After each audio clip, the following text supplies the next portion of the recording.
How many of us are caught up in addictions? And we still consider ourselves Christians. We're still saved. I've been water baptized, but yet we walk around with addictions in our life that are controlling us. And we're allowing those things to control our life. Deuteronomy 29:18-21, beware lest there be among you a man or woman, a clan or tribe, whose heart is turning away today from the Lord our God. That addiction in our life can be a god.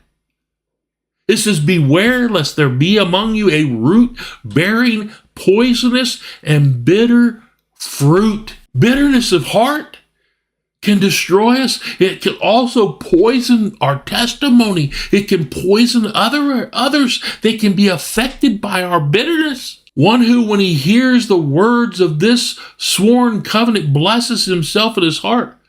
It's saying, I shall be safe though I walk in the stubbornness of my heart. It says in verse 20 here, the Lord will not be willing to forgive him. The curses written in this book will settle upon him.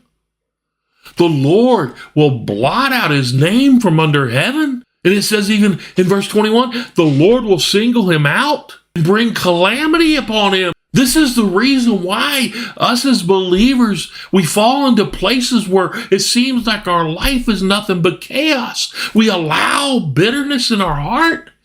We allow these things. Deuteronomy 32:32, it says, for their vine comes from the vine of Sodom and from the fields of Gomorrah. Their grapes are grapes of poison. Their clusters are bitter. This is what happened to Simeon here. He was confused.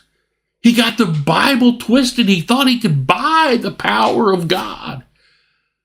In us, in our allowing the enemy to come in, we become bitter in our heart and angry in our heart. And we become disobedient in our heart, even though we consider ourselves Christian, water-baptized Christians. This is a warning to you today. Listen to verse 24. Simeon answered here, pray for me to the Lord that nothing of what you have said may come upon me. See, because he didn't understand completely. He didn't have a good understanding of this. He did this, I believe, out of ignorance. And I believe that many of us at times, we allow ourselves to fall into bitterness and the trap of unforgiveness and addictions because we really don't understand that we can walk in freedom in Christ.